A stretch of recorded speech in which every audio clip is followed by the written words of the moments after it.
Hello everyone.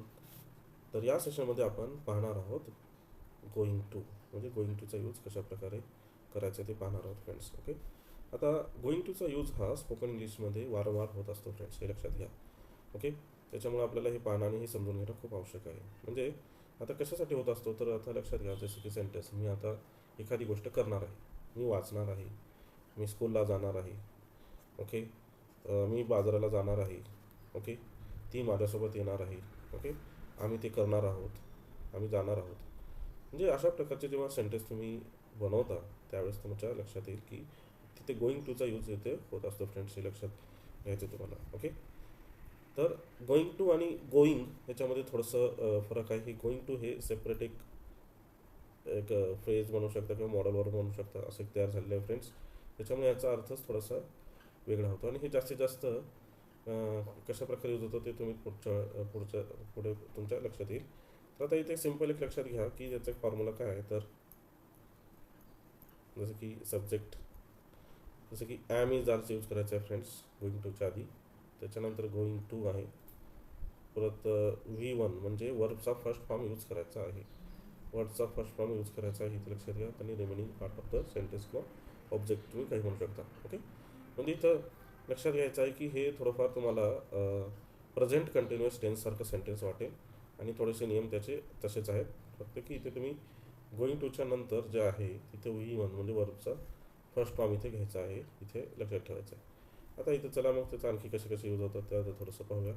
जसं की आता I am going to do something, म्हणजे I have already decided to do it and intend to do it. म्हणजे तुमची एखादी तुम्हाला एखादी गोष्ट पुढे करायची आहे ते सांगण्यासाठी गोइंग टूचा यूज होतो इथे, हे लक्षात घ्यायचं. आता फ्रेंड्स इथे लक्षात घ्या, सेंटेन्स लक्षात घ्या. Are you going to it anything, म्हणजे तुला काही खायचं आहे का किंवा तू काय खाणार आहेस का. No I am not hungry, नाही मला भूक नाही. ओके. परत त्याचबरोबर what is the she is going to do with the money, ती पैशासोबत काय करणार आहे. हे काही इथे सेंटेन्सेस आहेत. ओके. त्याचबरोबर she is going to buy a new car, ती नवीन कार बाय करणार आहे किंवा ती नवीन कार घेणार आहे. ओके. इथे बघा सेंटेन्स तुमच्या लक्षात आहे की आपण म्हणतो ती घेणार आहे, ती बाय करणार आहे. Okay. She is going to buy a new car, ती नवीन कार घेणार आहे. ओके. म्हणजे तुमच्या सेंटेन्स लक्षात येत असेल की गोइंग टूचा यूज कसा होतोय. I am just going to make a quick phone call, can you wait for me, म्हणजे मी आता जस्ट एक I am just going to make a quick phone call, मी तुला एक क्विक फोन कॉल करणार होतो.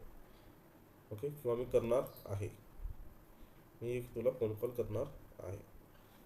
दी children smells horrible, I am going to the cheese smells horrible, I am not going to eat it. Cheese हा त्याचा तो भयानक वास येतो आहे, त्याच्यामुळे मी ते खाणार नाही. ओके. म्हणजे ते तुमच्या लक्षात येत आहे की तुम्ही या ह्याच्यामध्ये क्वेश्चन विचारले आहेत, पॉझिटिव्ह सेंटेन्स सांगितले आहेत, त्याचबरोबर निगेटिव्ह सेंटेन्सचा यूज झालेला आहे. म्हणजे ओव्हरऑल तुमच्या लक्षात येत आहे की एखादी गोष्ट मी करणार आहे किंवा करणार नाही किंवा करणार आहेस का किंवा तुम्ही करणार आहात का. अशा प्रकारचे जेव्हा तुम्ही क्वेश्चन्स विचारता, निगेटिव्ह सेंटेन्स म्हणता किंवा पॉझिटिव्ह सेंटेन्स म्हणता, तेव्हा इथे गोइंग टूचा यूज होतो फ्रेंड्स, हे लक्षात ठेवायचं आहे. त्याचबरोबर एखादी गोष्ट जर तुम्ही डिसाईड केली असेल, तुम्ही जर ठरवली असेल, तर ती ठरवली गोष्ट सांगण्यासाठी तुम्ही गोइंग टूचा यूज करता. किंवा एखादी गोष्ट तुम्ही अरेंज केली असेल. ओके. त्याचबरोबर त्याचा यूज होतो. जसं की जसं इथे एक एक्झाम्पल इथे लक्षात घेतलेलं आहे फ्रेंड्स, इथे बघा की युअर शूज आर डर्टी, तुझे शूज कसे डर्टी आहेत. बी काय म्हणतो, yes I know, I am going to clean them. हो मला माहिती आहे की मी त्याला, हो मला माहिती आहे मी ते क्लीन करणार आहे, मी ते स्वच्छ करणार आहे.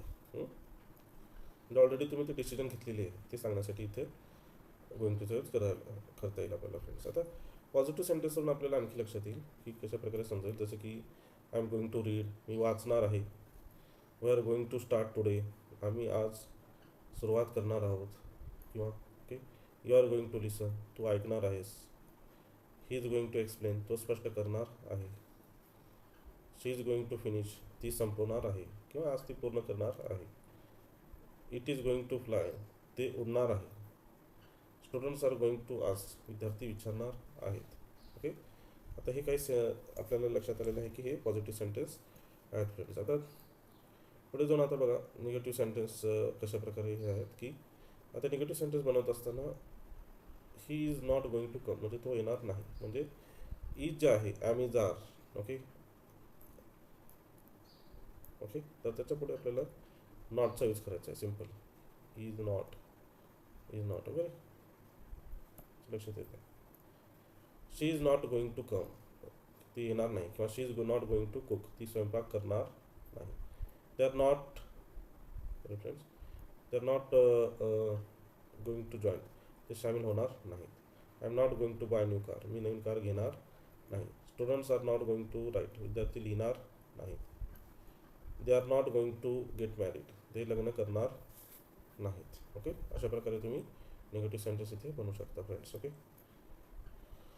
तर हे लक्षात आल्यानंतर त्याचबरोबर आता आपण काही क्वेश्चन्स पाहूया कशा प्रकारे झालेले आहेत. आता क्वेश्चन बनवत असताना आपल्याला माहिती आहे की ॲम इज आरचा यूज जो आहे तो सुरुवातीला घेऊन आपण क्वेश्चन्स बनवतो. ओके, जसं की आता इथे बघा are you going to buy new car म्हणजे तू नवीन कार घेणार आहेस का. Are we going to dance tonight आज आपण रात्री डान्स करणार आहोत का. Are they going to work म्हणजे ते काम करणार आहेत का. Is he going to drive म्हणजे तो गाडी चालवणार आहे का. Is she going to ride horse ती घोड्यावर स्वार होणार आहे का. Okay, is it going to rain म्हणजे पाऊस पडणार आहे का.